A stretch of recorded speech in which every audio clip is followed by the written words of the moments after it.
কিছু বলো। হ্যাঁ বলো ঠিক।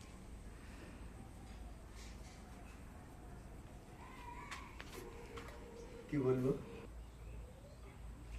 প্লেন সিটের ছাদ ঢালাই কীরকম হয় দেখেন বন্ধুরা, একদম পুরো ছাদ একদম পুরো লেভেল, প্লাস্টারের মতো লেভেল হয়। তোমরা যারা প্লেন সিট দিয়ে ছাদ ঢালাই করোনি তারা তোমরা অবশ্যই করে দেখবে যে ছাদটাকে সুন্দর পরিষ্কার, একদম কোনো উঁচু নিচু নেই, পুরো লেভেল।